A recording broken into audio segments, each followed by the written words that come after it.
আসসালামু আলাইকুম। এই যে শুনছেন, সাদা কাফন ছাড়া আমগো আপন বলতে আর কিচ্ছু নাই।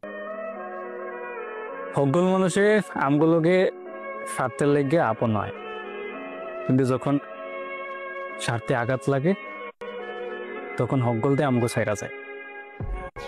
তখন সাদা কাফনটা ছাড়া আমগো আপন আর কিচ্ছু থাকে না।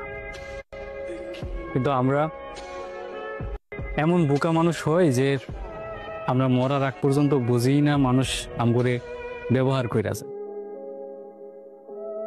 এই যে মরার আগে এত কিছু জোরাইলাম, আমাদের দামি গাড়ি, দামি বাড়ি, বিশ্বাস করেন আমগো শখের মোবাইলটাও আমগো লগে যাব না, আমাদের শখের বাড়িটা, আমাদের গাড়িটা কিচ্ছু আমাদের সঙ্গে যাব না। হুট করে একদিন সময় ফুরে আইব এবং আমাদের জাউনের ডাক চলে আইব। এই জন্যে আসুন আমাদের জীবনটারে আমাদের ধর্মের মতো করে সাজাই।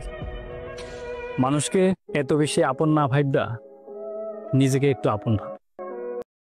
Thanks for watching.